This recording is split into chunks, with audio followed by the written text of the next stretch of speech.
oleh Pendeta David Rustandi dari GKI Kota Wisata, Penatua Tugas, Penatua Gigi, Penatua Laurina, Penatua Erin, Penatua Sumarno, dan Penatua Ruth. Pemandu pujian Bapak Hein dan Saudara Tasya, pengiring pujian Saudara Farel dan Saudara Adit. Pengisi pujian keluarga Bapak Ivan Sitorus. Multimedia dan sound system Ibu Debi, Saudari Madeline, dan Penatua Riza. Majelis dan Jemaat GKI Cipinang Elok sebelumnya mengucapkan banyak terima kasih atas pelayanan Bapak, Ibu, dan saudara-saudari. Sebelum memulai ibadah, marilah kita siapkan hati dan pikiran kita dengan bersaat teduh sejenak.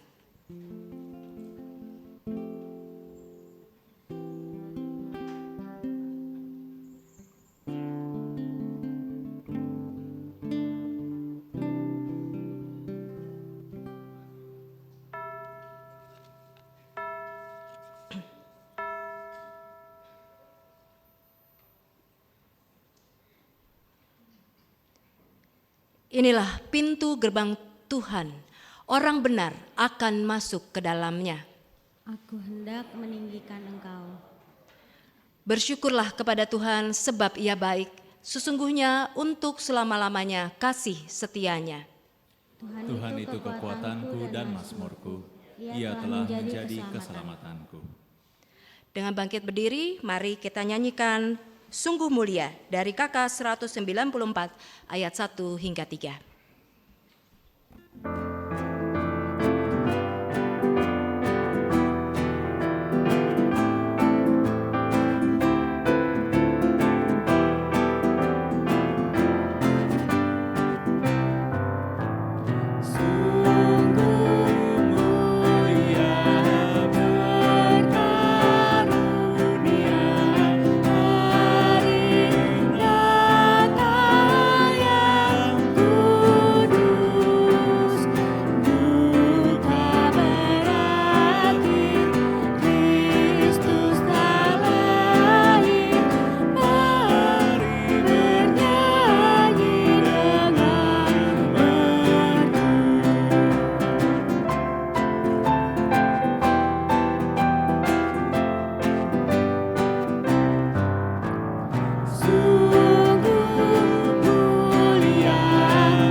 Pertolongan kita adalah dalam nama Tuhan yang menjadikan langit dan bumi.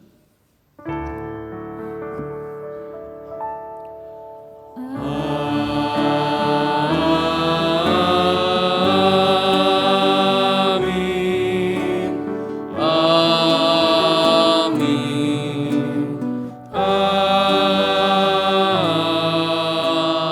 Amin.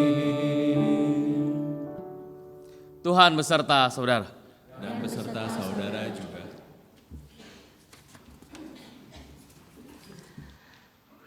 Umat terkasih, di Natal tahun ini kita masih menghadapi dunia yang diliputi oleh peperangan, penindasan, dan penderitaan yang tiada akhir. Kenyataan ini membuat kita bertanya, mengapa Tuhan mengizinkan ini terjadi? Di mana Allah dalam situasi seperti ini? Tema hari ini mengajak kita untuk menghadapi kenyataan dan tantangan hidup dari sudut pandang ilahi, agar kita bijak untuk meresponnya. Sudahkah kita meyakini penyertaan Tuhan di tengah kondisi yang tak menentu. Apakah kita berani menghadapi atau justru melarikan diri dari kenyataan tersebut? Mari kita datang padanya dalam doa secara pribadi.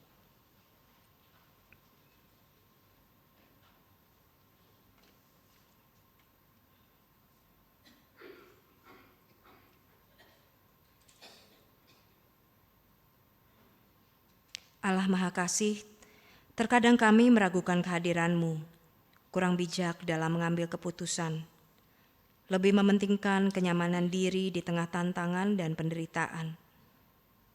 Ampuni dan sucikanlah hati kami.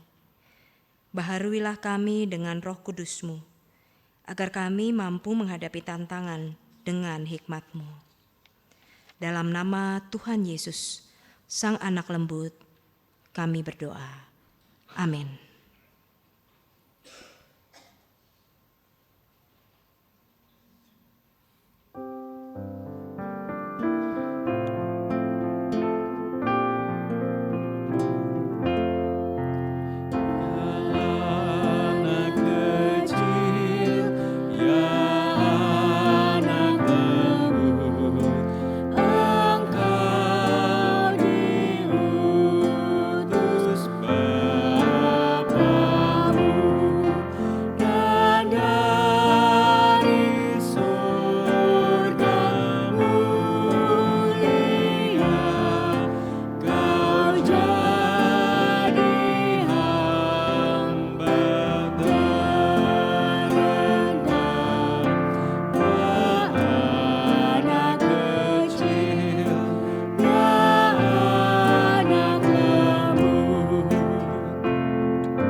Kita bangkit berdiri. Bagi setiap orang yang bersedia dibaharui oleh kasih Allah, dengarkanlah berita anugerah sebagaimana tertulis dalam 1 Korintus 1 ayat 30.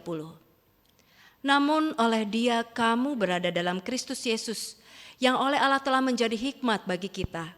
Ia membenarkan, menguduskan, dan menebus kita. Di dalam Kristus engkau telah diampuni. Di dalam Kristus engkau pun telah diampuni. Damai Kristus bagimu. Damai Kristus bagimu juga. Mari kita sambut berita anugerah dari Allah dengan saling memberikan salam damai sambil menyanyikan pujian bersukacitalah selalu.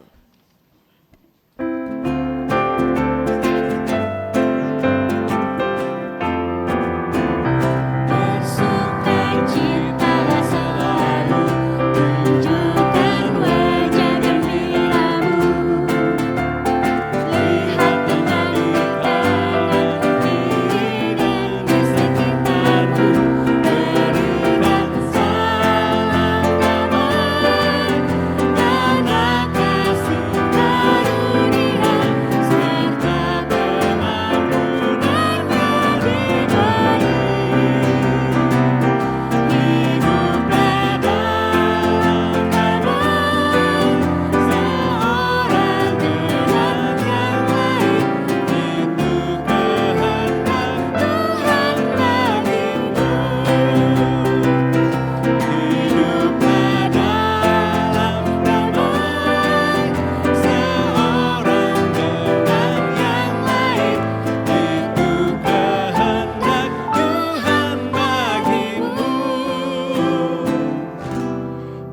mendirikan tahta mulia di tempat Baka dari KJ 108 ayat 1, 2, dan 4.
Saya undang untuk berdiri.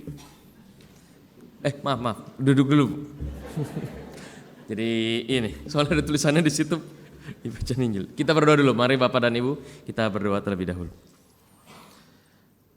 Allah yang kami sembah dalam nama Yesus Kristus, Allah yang kami muliakan, kami percaya Tuhan pada saat ini Engkau yang akan selalu menuntun kami pada saat kami akan membaca firman-Mu. Dan biarlah firman-Mu ini akan menjadi pelita dalam setiap hidup kami dan memampukan kami untuk melakukannya dalam kehidupan kami sehari-hari.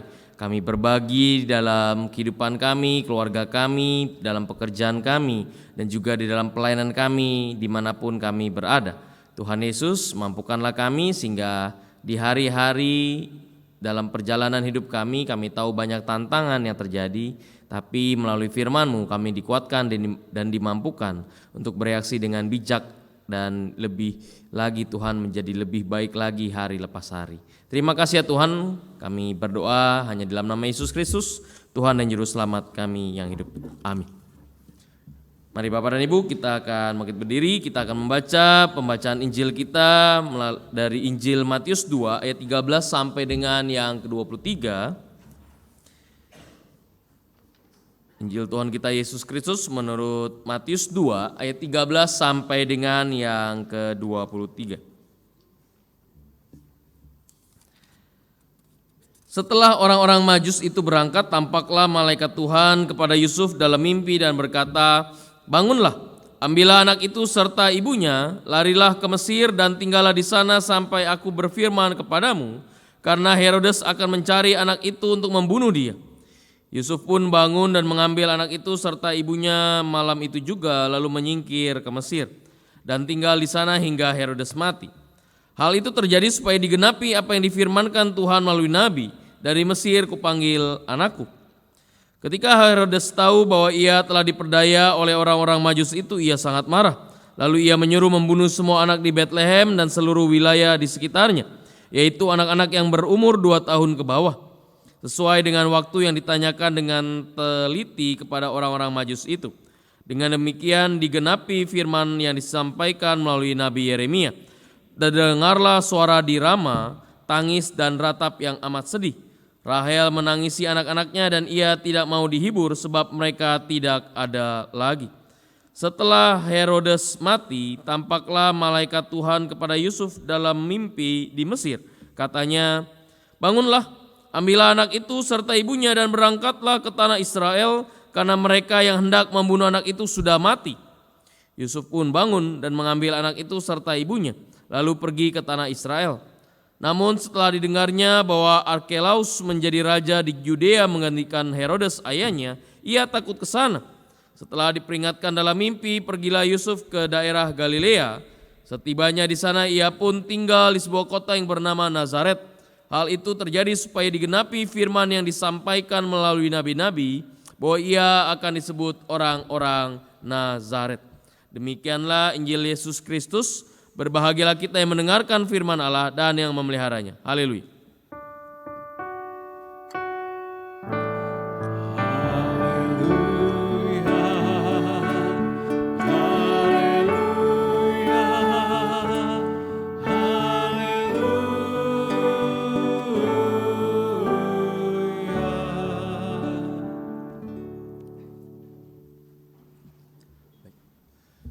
Selamat pagi Bapak dan Ibu. Selamat Natal semuanya untuk kita semua yang ada di sini yang tidak liburan. Nggak liburan ya di sini ya? Bapak dan Ibu yang terkasih dalam Yesus Kristus, tema kita adalah hadapi tantangan dengan bijak. Kalau kita bicarakan tentang kehidupan, tantangan Bapak dan Ibu, maka saya akan selalu katakan begini. Pada saat selama kita masih hidup di dalam dunia ini, selama kita masih ada di dalam dunia ini, kita masih tinggal, stay di sini, maka yang harus kita persiapkan adalah bahwa kita harus tahu bahwa kehidupan ini tidak akan pernah adil. Tinggal itu dulu. Kenapa? Karena begini, pada saat kita masih hidup dikuasai oleh dosa, dunia ini masih dikuasai oleh dosa, maka keadilan itu mungkin bisa tidak terjadi dalam hidup kita. Apapun Bapak dan Ibu. Selama dunia ini di dalam kehidupan kita penuh dengan dosa, maka mungkin saja kita bisa melihat ada orang-orang yang berbuat jahat, korupsi dan sebagainya, kayaknya hidupnya tenang-tenang aja. Tetapi ada orang yang sudah pelayanan, giat bekerja dan sebagainya, tapi hidupnya susah. Harusnya kan kalau orang rajin dia akan mendapatkan ini. Kalau orang melayani maka dia akan mendapatkan kemudahan. Tapi Tuhan katakan enggak seperti itu. Kehidupan ini kita harus siap bahwa kehidupan ini life isn't fair Bapak dan Ibu. Bahkan pada saat kita diam saja mungkin kita bisa difitnah. Pada saat kemarin saya makan Bapak dan Ibu, saya lagi makan di sebuah mall gitu ya Bapak dan Ibu di bawah. Lalu pada saat saya makan ada seorang anak yang rusuh lah gitu ya, ada seorang anak kecil rusuh. Ada mamanya juga sudah bingung gimana caranya supaya anak ini jangan rusuh gitu ya. Sudah disuruh begini nggak bisa. Akhirnya apa yang dilakukan ya biasa dilakukan oleh orang-orang tua gitu ya Bapak dan Ibu. Orang tua biasanya melakukan ini. Diam nggak? Kalau nggak dimakan sama om itu. Nah itu nunjuk ke saya.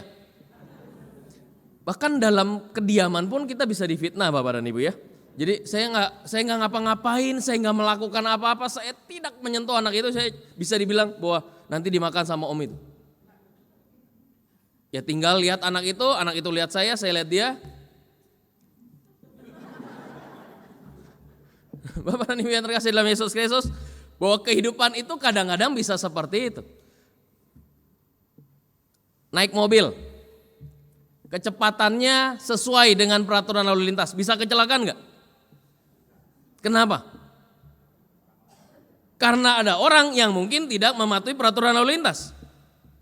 Kita sudah siap nyantai, udah pakai helm dan sebagainya, naik motor, bisa saja disenggol dan sebagainya.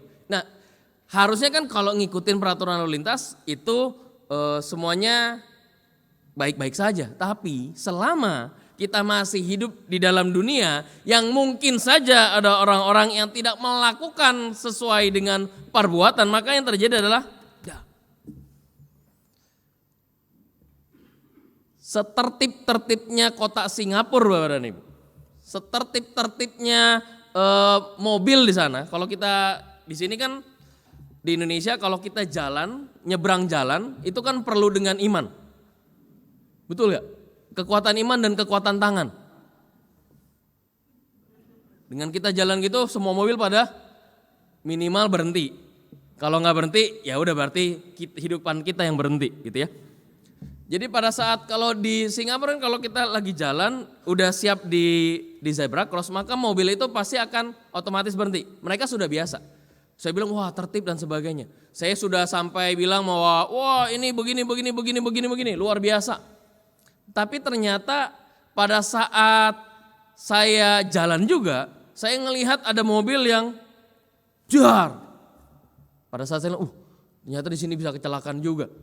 Sama, jadi Bapak dan Ibu yang terkasih dalam Yesus Kristus, selama kita masih hidup di dalam dunia ini, maka kita bisa saja mengalami yang namanya ketidakadilan. Pada saat kita bisa hidup, maka kita bisa katakan bahwa terjadi yang namanya bencana alam, bencana banjir di Sumatera.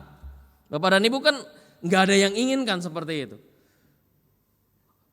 Uskup Kardinal Katolik itu luar biasa, dia kata begini, selama petinggi-petinggi itu melakukan ketidakadilan, maka yang akan tersiksa adalah rakyat. Pada saat ada orang yang korup, pada saat ada orang yang serakah, yang hanya mementingkan gitu ya, hanya mementingkan tentang keuntungan semata, maka banjir itu terjadi karena ada keserakahan itu. Yang salah siapa? Ada orang yang serakah. Yang terdampak siapa? Orang yang tidak mendapatkan apa-apa keuntungan dari situ. Enggak adil kan? Tidak adil. Atau juga kalau kita bicarakan tentang kematian Bapak dan Ibu. Pada saat kita bicarakan tentang yang namanya kematian. Kalau kita sakit, kita inginnya berdoa kepada Tuhan sembuh. Benar gak? Tapi apakah memang idealnya seperti itu? Realitanya bukan idealnya. Realitanya seperti itu? Tidak juga.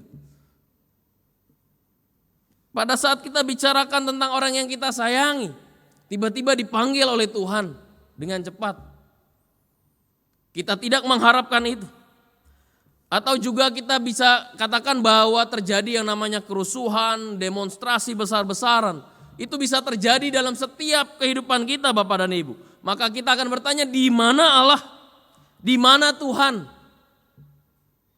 Kalau kita bicarakan tentang Natal Bapak dan Ibu, Natal itu kalau di dalam gereja seringkali identiknya dengan sukacita, perayaan. Tapi kalau kita bicarakan tentang Natal pada awal-awal, maka yang terjadi adalah kekelaman Bapak dan Ibu. Natal yang penuh dengan keburaman. Bayangkan punya seorang raja yang narsis yang bernama Herodes, dia ketakutan. Maka yang terjadi dia bilang, wah ini ada orang yang akan menjadi raja menggantikan saya. Maka bayi-bayi 2 tahun ke bawah itu dibunuh. Dibungkam. Bayangkan ada orang yang kejam. Yang akhirnya mendapatkan dampaknya adalah seorang orang tua, seorang ibu harus kehilangan anak batitanya. Dia di bawah 3 tahun, 2 tahun ke bawah. Dia harus kehilangan anaknya untuk sesuatu hal yang dia tidak lakukan. Selama dunia ini masih di dalam dosa, maka Bapak dan Ibu, pembantaian anak-anak itu terjadi karena paranoid yang berlebihan, bahkan kejam terhadap rakyat. Ini yang dilakukan oleh Raja Herodes. Ancaman-ancaman yang terjadi Bapak dan Ibu. Pada saat kita berbuat benar, maka ada ancaman, lu kalau enggak mau ngikutin kata-kata gua, mati lu. Banyak kejadian-kejadian yang bisa terjadi. Pada saat Tuhan, kenapa pada saat saya melakukan hal yang benar, pada saat saya melakukan hal yang sesuai dengan firman-Mu, yang terjadi adalah begini, ancaman. Mengapa Tuhan pada saat saya melihat suatu hal yang menjadi ancaman bagi saya, di mana Engkau? Bapak dan Ibu, Bethlehem itu kota yang kecil. Sehingga pembantaian anak-anak oleh Herodes pada saat itu mungkin tidak masuk berita Bapak dan Ibu.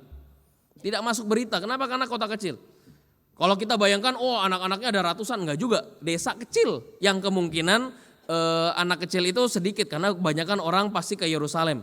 Kecuali pembantaian anak-anak di Yerusalem mungkin jadi berita yang besar. Tapi Bethlehem itu seperti kota yang kecil yang mungkin diabaikan. Kalau yang terjadi namanya terjadi yang namanya suatu hal yang tidak baik, ya udahlah, cukup lewat aja.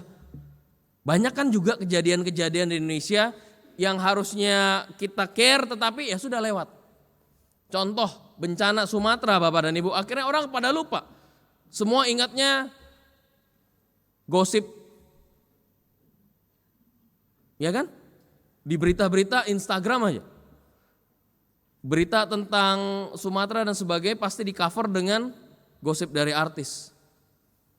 Dan mantan gubernur Bandung kan. RK dan AK.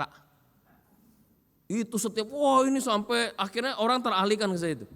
Bayangkan Bapak dan Ibu, bencana yang besar itu bisa dialihkan untuk suatu hal yang memuaskan diri kita. Ini kenapa ya sampai netizen-netizen itu ya sampai jeli ngelihat kacamatanya Pak RK itu ada pantulan si AK. Saya bilang niat bener sampai seperti ini. Ini jiwanya detektif jangan-jangan saya bilang. Nah Bapak dan Ibu yang terkasih dalam Yesus Kristus, hidup ini bisa saja seperti itu. Saya sudah mengalami kesusahan, kesulitan, tapi kenapa seperti diabaikan? Tuhan, di mana Engkau? Bapak dan Ibu, Tuhan saja lahir itu benar-benar yang namanya proses buram, kengerian. Bayangkan jadi Yusuf dan Maria. Lah ini salah saya apa kata Yusuf mungkin? Saya nggak melakukan apa-apa. Lah bayi pun juga itu bayi dari Roh Kudus. Saya apa? Saya ngapain? Saya ketakutan, saya harus pergi dari keluar ke Bethlehem, Bethlehem harus ke Mesir, Mesir harus ke Nazaret, harus mengalami ancaman untuk suatu hal yang mungkin dianggap ya saya nggak melakukan apa-apa. Apa salahnya saya? Tetapi terjadi yang namanya ancaman. Di dalam kehidupan kita, selama kita menjadi kehidupan ini, maka Bapak dan Ibu harus ingat, selama kita masih hidup di dalam dunia ini, maka ketidakadilan bisa saja terjadi dalam hidup kita. Oleh karena itu kita harus percaya, harus bereaksi menghadapi setiap tantangan itu dengan bijak. Bagaimana kita percaya proteksi Tuhan itu selalu ada. Allah membuat dunia ini baik adanya, dosa yang merusaknya. Jadi bukan Allah membiarkan. Allah sudah membuat dunia ini, menciptakan dunia ini baik adanya. Tapi dosa merusak, sehingga selama dunia ini masih dikuasai oleh dosa, maka ada hal-hal yang memang bisa terjadi berdampak dalam setiap kehidupan kita. Tetapi Tuhan tidak melepaskan. Allah mengingatkan Yusuf agar pergi ke Mesir untuk menghindari dari kekejaman Herodes. Bagaimana pada saat itu Allah melakukan proteksi kepada Yusuf, Maria, dan Kristus. Pergilah ke Mesir. Tenang, sudah mati Raja Herodes ini, pergilah ke Nazaret. Ketakutan lagi Yusuf, tenang, jangan takut, pergilah.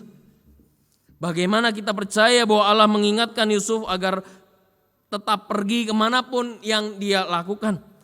Bagaimana perlindungan Allah terlihat mungkin tidak sesuai dengan harapan kita, tetapi kita harus percaya bahwa rencananya lebih besar adalah kunci untuk bertahan.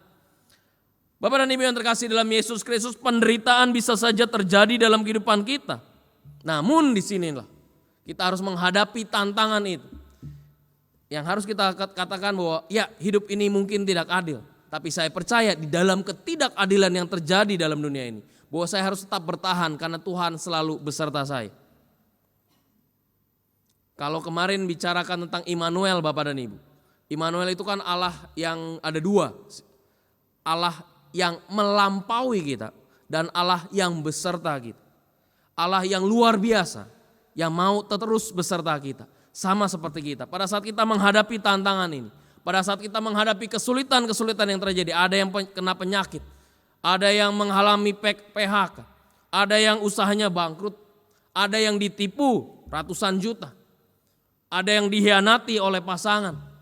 Maka itu bisa terjadi dalam setiap kehidupan orang Kristen, siapapun, tidak terlepas siapapun Bapak dan Ibu. Tapi Tuhan katakan bahwa Allah akan tetap menemanimu, Allah akan selalu besertamu, dan tugasmu adalah tetap bertumbuh. Pada saat kita bicarakan tentang yang namanya kesulitan, saya ambil kata dari growth Bapak dan Ibu, yaitu bertumbuh. Maka respon kita pada saat kita menghadapi tantangan yang ada di dalam dunia ini. Yang pertama adalah God in control. Allah tetap berdaulat atas setiap situasi kehidupan kita. Bahkan ketika dunia tampak kacau dan penuh ancaman, maka kita harus mempercayakan kontrol itu kepada Tuhan. Yang kedua Bapak dan Ibu, yang R tentang responsive obedience, yaitu iman yang bijak dinyatakan melalui ketaatan. Taat. Kalau sekolah minggu kan selalu nyanyi T-A-A-T. Yang nyanyi guru sekolah minggu nih. Yang T-A-A-T, taat, itu kan respons yang harus dilakukan. Iman yang bijak dinyatakan melalui ketaatan. Kalau kita percaya bahwa Tuhan itu ada, mengontrol kehidupan kita, hadir dalam setiap kehidupan kita, selalu beserta kita, maka respon kita adalah taat. Sama seperti Yusuf yang taat. Dia taat apapun yang dilakukan oleh Tuhan. Tuhan katakan ke Mesir, dia pergi ke Mesir. Dia katakan Tuhan kamu pergilah ke Nazaret, dia pergi ke Nazaret. Taat dulu Bapak dan Ibu. Jangan minta sesuatu dulu, taat dulu Bapak dan Ibu. Yang O yaitu tentang open to God's guidance. Di tengah ketidakpastian, kita dipanggil untuk tetap peka dan terbuka pada tuntunan Allah. Yang O-nya yaitu open, kita terbuka, kita percaya setelah saya taat, Tuhan mau engkau bawa saya kemana, saya ikut. Yang W-nya, W-nya Bapak dan Ibu, walk wisely. Perubahan jalan hidup menuntut kita berjalan dengan bijak tanpa kehilangan iman dan ketaatan. Kita harus tetap beriman, tapi bukan iman yang bodoh. Bukan iman yang enggak ya gini dan sebagainya. Enggak, iman yang benar-benar juga kritis, yang punya strategi, yang terus dibicarakan dengan Tuhan. Berjalanlah dalam kebijaksanaan Tuhan. Memintalah pengertian dari Tuhan. Tuhan, pada saat ini saya sedang sakit, saya tahu ini mungkin tidak bisa disembuhkan. Apa yang engkau inginkan? Adik saya Bapak dan Ibu pada saat dia bertanya, nggak punya anak. Sampai sekarang belum diberikan anak Bapak dan Ibu. Saya cuma bilang, terus apa yang mau kamu lakukan? Dia udah usaha dan yang lainnya gitu ya, supaya untuk mendatangkan anak. Saya bilang mungkin bisa nggak kamu terima? Bisa tidak kamu terima kalau memang kamu tidak diberikan anak kandung oleh Tuhan. Diterima dulu itu. Selama kamu tidak terima maka tidak akan bisa lanjut. Kalau kamu tahu kontrol Tuhan bahwa apa yang Tuhan inginkan pada saat saya mungkin tidak punya anak. Lalu kalau kamu sudah bisa terima itu, maka open obedience. Tuntunan Tuhan, walk wisely. Lalu saya bilang, kalau kamu tidak punya anak kandung, mungkin Tuhan menginginkan setiap hasil jerih payahmu dari kerja dan yang lainnya. Kamu mungkin diminta Tuhan untuk menjadi orang tua asuh. Membuat anak-anak yang mungkin susah secara pendidikan gitu ya, engkau mencoba membuat anak itu bisa keluar dari kemiskinan. Tinggal kamu terima dulu keadaan itu. Kalau kamu sudah bisa terima, maka yang dia lakukan adalah punya anak asuh. Ya, dia punya anak asuh. Terus dan menikmati. Karena Bapak dan Ibu salah satu cara untuk keluar dari kemiskinan adalah pendidikan pasti. Gitu ya. Permasalahan yang namanya pendidikan itu tidak murah. Maka kalau pendidikan itu berkualitas maka harus ada dana yang tersedia. Dan orang-orang yang memang saya katakan kalau memang kamu tidak punya anak, maka mungkin Tuhan menginginkan kamu untuk bisa menjadi orang tua asuh bagi banyak anak. Kalau kamu bisa terima, bersyukurlah Tuhan memakaimu. Ini dia Bapak dan Ibu. Pada saat kita mungkin sakit, tidak sembuh, maka apa yang harus dilakukan? Ada seorang guru Bapak dan Ibu, dia terkena cancer, dia katakan begini, saya siap loh kok Pak, enggak sembuh. Biasanya kan dia selalu pertama kali bukan berarti enggak, kalau kena cancer pasti enggak sembuh, enggak. Dia selalu katakan saya sembuh. Sampai satu titik dia katakan begini, saya siap kok Pak untuk tidak sembuh.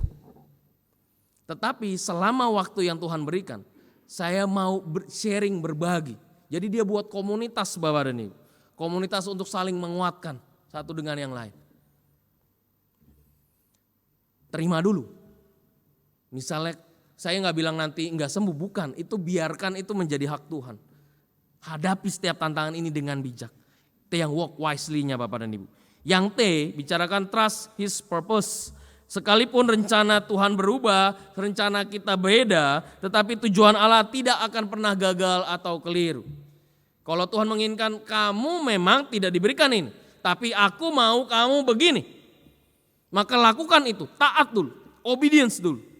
Percaya bahwa hal yang Tuhan berikan segala sesuatu indah pada waktunya.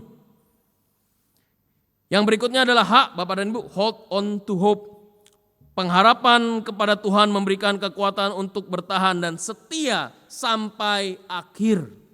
Karena Tuhan memanggil kita untuk setia, bukan untuk sukses. Tapi Tuhan memanggil kita untuk setia.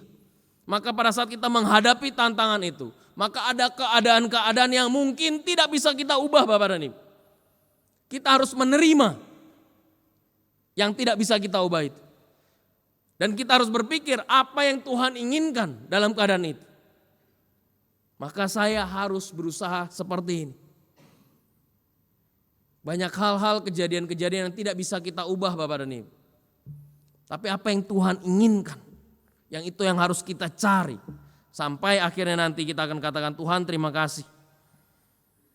Tuhan kami memuji dan memuliakan nama-Mu. Terima kasih untuk setiap kejadian-kejadian yang ada. Membuat saya menjadi lebih baik lagi. Ancaman mungkin datang dalam bentuk masalah. Baik akademik, konflik keluarga, atau godaan moral Bapak dan Ibu. Namun seperti Yusuf yang taat kepada Allah, kita juga dipanggil untuk percaya dan mengikuti petunjuknya. Hadapilah tantangan dengan bijak. Terimalah setiap keadaan yang mungkin tidak bisa kita ubah. Ubahlah dirimu untuk bisa mengubah suatu hal yang bisa engkau ubah menjadi lebih baik lagi di dalam Tuhan. Tuhan memberkati kita.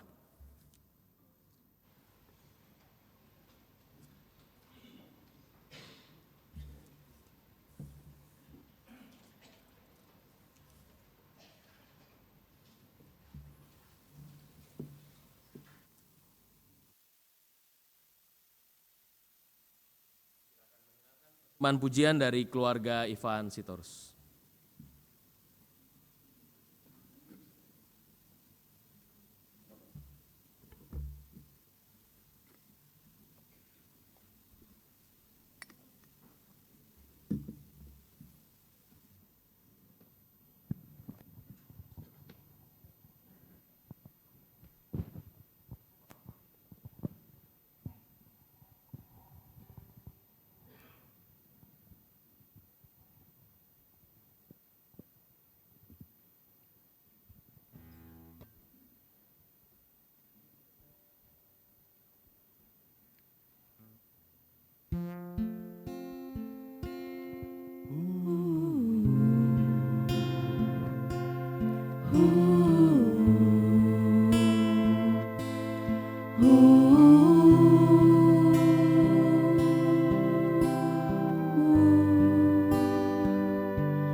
saat ku tenang, di saat badai bergelora, ku akan terbang bersamamu. Bapa, kau Raja atas semesta, ku tenang sebab kau Allahku. Di saat badai bergelora, ku akan terbang bersamamu.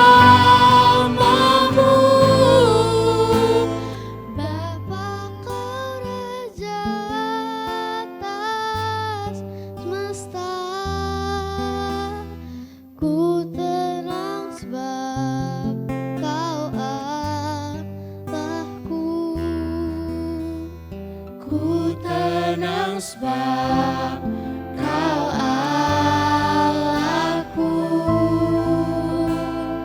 Ku tenang sebab kau Allahku.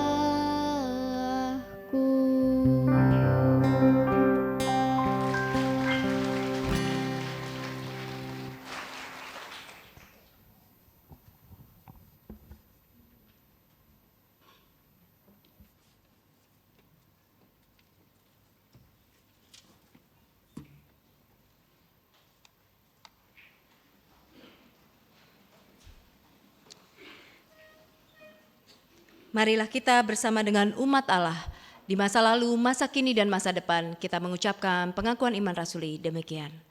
Aku percaya kepada Allah, Bapa yang Maha Kuasa, Halik langit dan bumi, dan kepada Yesus Kristus, anaknya yang tunggal Tuhan kita, yang dikandung dari Roh Kudus, lahir dari anak darah Maria, yang berita sengsara di bawah pemerintahan Pontius Pilatus, disalibkan, mati dan dikuburkan, turun ke dalam kerajaan maut.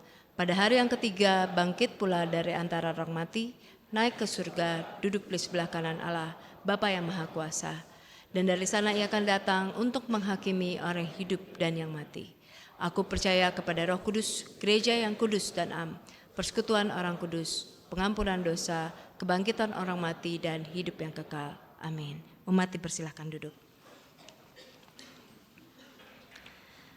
Pada hari Minggu 4 Januari 2026 kita akan merayakan perjamuan kudus untuk menyambut dan ikut serta dalam perayaan itu.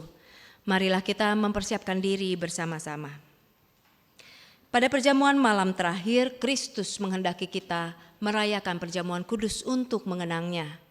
Mengenang Kristus artinya mengalami kehadirannya dan menyadari bahwa seluruh kehidupan Kristus sejak ia lahir, melayani, menderita sengsara, mati, dibangkitkan dan dimuliakan ke surga. Di surga, ia berikan bagi keselamatan dunia. Marilah kita merenungkan. Apakah kita sungguh rindu untuk berjumpa secara pribadi dengan Kristus dan mengalami kasih, kuasa, dan kebenarannya yang membaharui hidup kita? Apakah kita menghayati bahwa seluruh kehidupan dan karya Kristus terkait erat dengan kehidupan kita?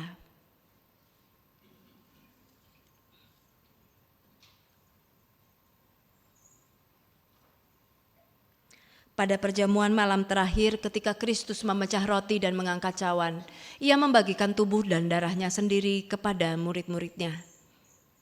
Menerima tubuh dan darahnya berarti dipersatukan dengan Kristus, sehingga ia menjadi kepala dan kita tubuhnya. Menerima tubuh dan darahnya juga berarti kita dipersatukan dengan semua orang yang menerimanya, menjadi satu tubuh dan satu roh. Mari kita merenungkan. Apakah kita menjadikan Kristus sebagai kepala seluruh kehidupan kita dalam hidup berjemaat, bermasyarakat, dalam keluarga, dan dalam pekerjaan kita? Apakah kita menghayati bahwa kita adalah anggota tubuh Kristus yang harus saling mengasihi?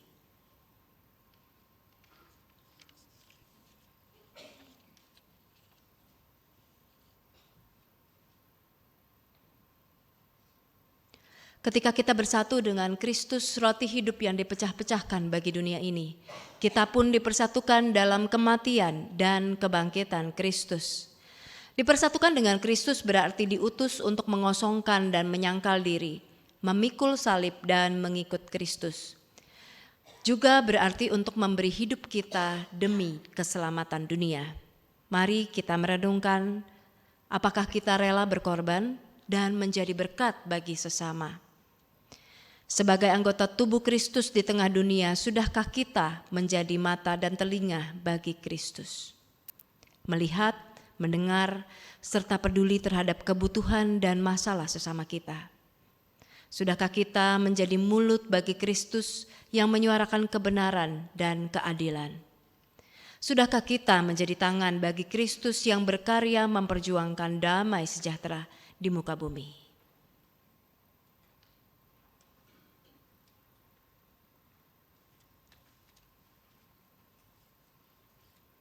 Kiranya Roh Kudus menolong kita dalam mempersiapkan diri untuk merayakan perjamuan kudus minggu depan tanggal 4 Januari 2026.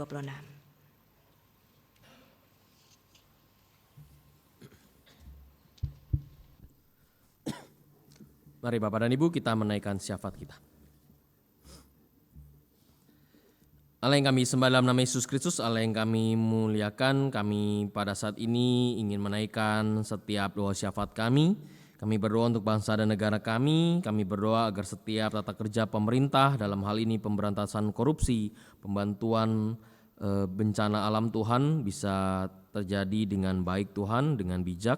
Kau yang akan berkati Presiden dan Wakil Presiden kami sehingga mereka bisa bersinergi satu dengan yang lain dengan setiap para menteri untuk bisa bekerja lebih baik lagi Tuhan untuk membawa Indonesia menuju negara yang baik.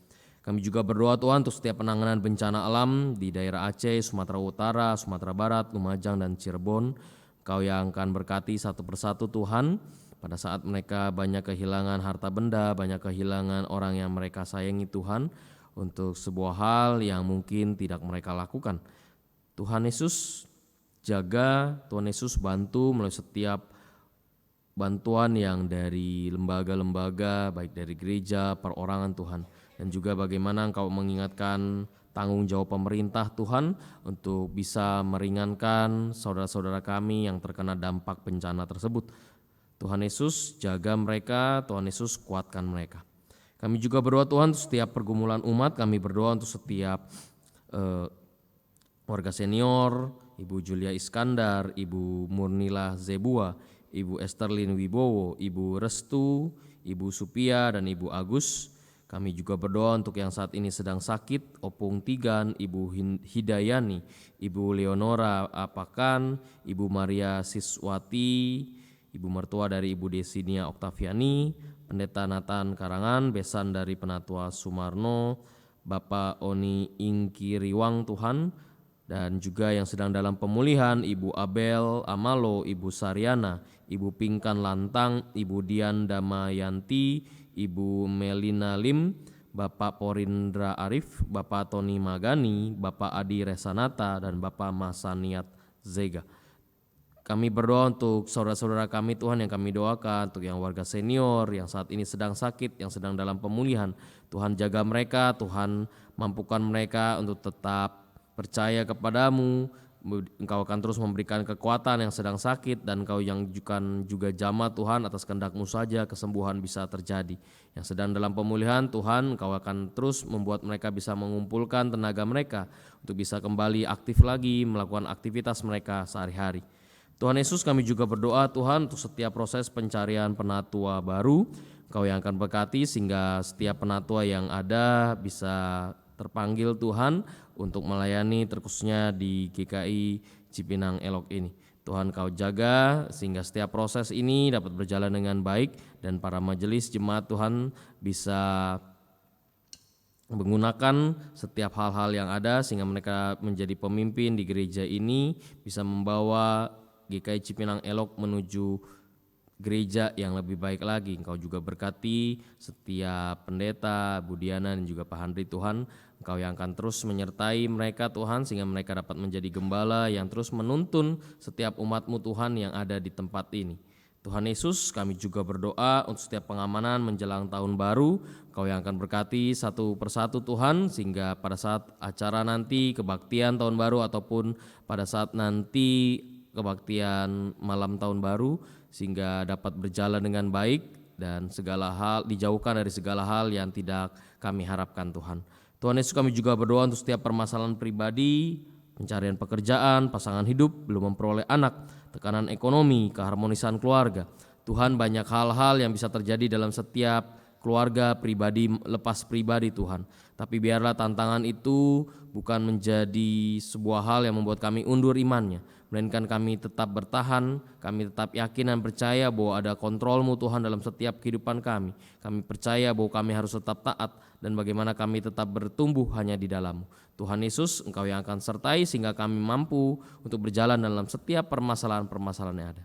Terima kasih ya Tuhan, kami naikkan doa ini hanya dalam nama Tuhan Yesus Kristus yang telah mengajarkan kami dengan menyanyikan doa Bapa kami.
Bapak, Ibu, dan saudara-saudari sekalian, sebagai rasa syukur kepada Allah atas anugerahnya yang hadir di sepanjang kehidupan, marilah kita nyatakan persembahan syukur yang didasarkan pada Mazmur 52 ayat 11.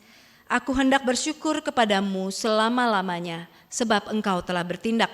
Aku berharap pada nama-Mu, sebab Engkau baik di hadapan orang-orang yang Kau kasihi. Dalam tiap ibadah bersama kita, persembahan akan diedarkan lewat kantong persembahan dan kita juga bisa memilih mau menggunakan sarana transfer ataupun QRIS, itu juga bisa ditransfer ke rekening gereja. Kalau Bapak Ibu juga berkenan, Bapak Ibu juga bisa memberikan persembahan pada tiap hari dan jam kerja tata usaha ke dalam kotak persembahan di kantor tata usaha. Mari kini kita membawa rasa syukur kita dengan pujian KK 163, Bernyanyilah Merdu.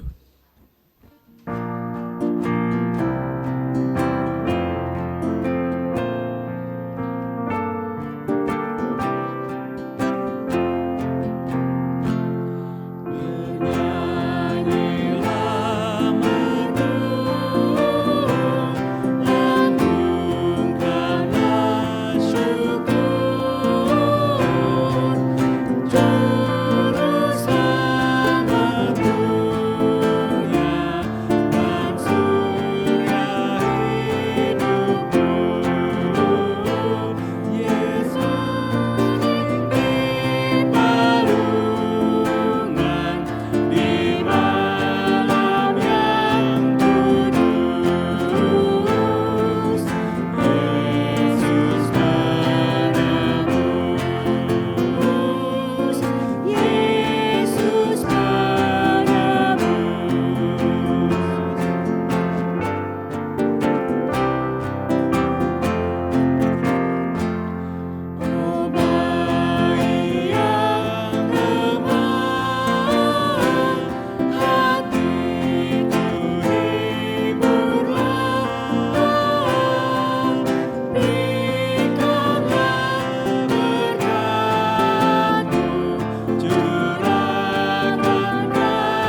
berdiri dan kita nyanyikan ayatnya yang ketiga.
Sang Surya kehidupan, kami sujud menyembah-Mu membawa persembahan ini sebagai ungkapan kasih dan syukur. Mampukanlah kami untuk bijak dalam mengelolanya sehingga menjadi saluran berkat bagi sesama. Ajari kami untuk senantiasa bersyukur dalam segala keadaan. Dalam nama Yesus Kristus kami berdoa. Amin.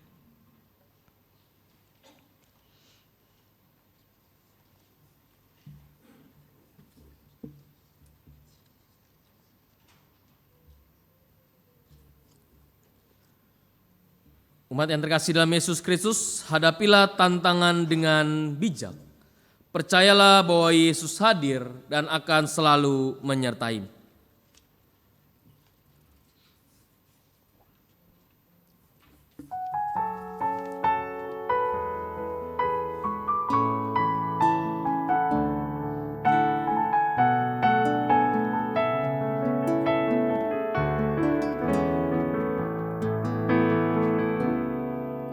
Dunia kita tak baik-baik saja,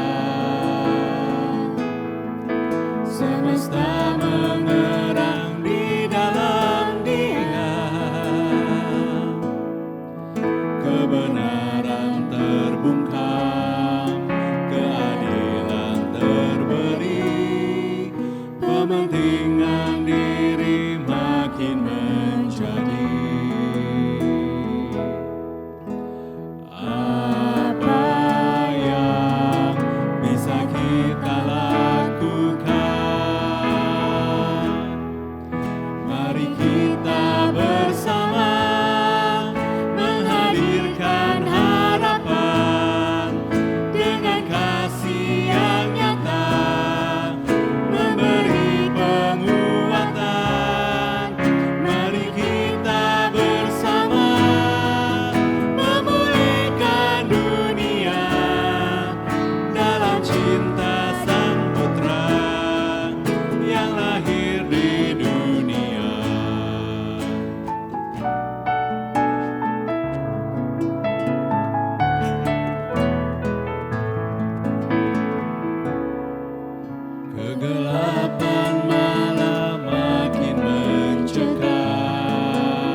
dalam cinta Sang Putra yang lahir di dunia.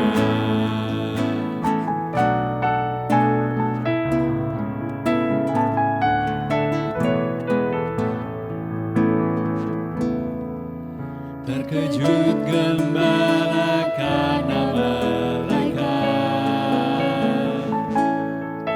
yang wartakan Yesus lahir di dunia.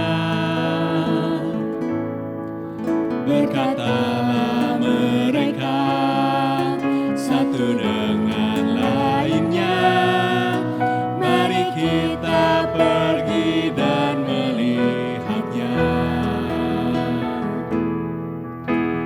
Kita pun akan melakukannya. Mari kita bersama menghadirkan harapan dengan kasih yang nyata, memberi penguatan. Mari kita bersama memulihkan dunia dalam cinta Sang Putra yang lahir di dunia.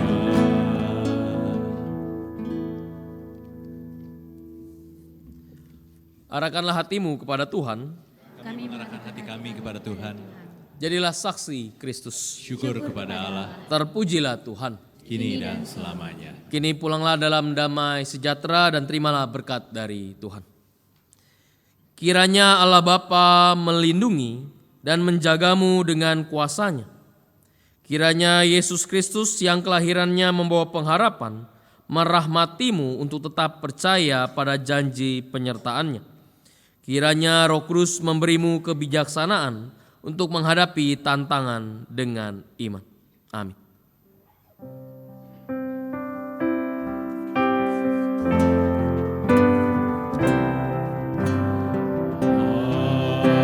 Haleluya, haleluya, haleluya, haleluya, haleluya. Amin,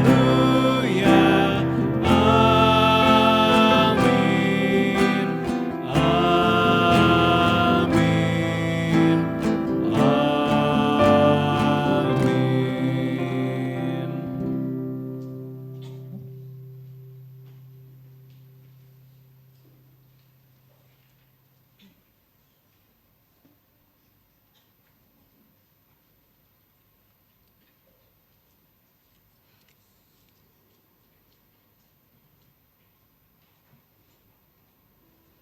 Kembali kita nyanyikan bersama menghadirkan harapan.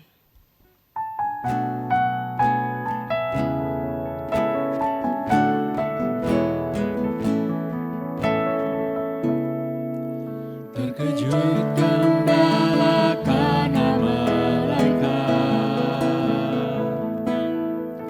yang wartakan Yesus lahir di dunia. Berkatalah mereka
Mari kita bersaat teduh sejenak.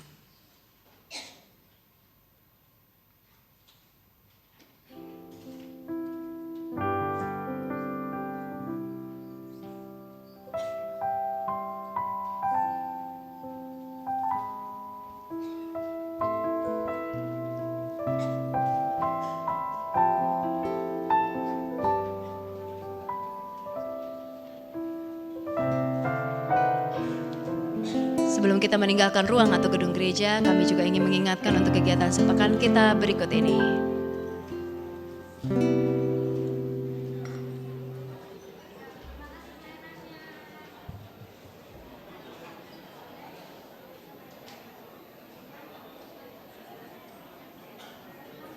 Selamat hari Minggu, Bapak dan Ibu, saudara-saudara yang terkasih. Tuhan Yesus memberkati kita semua.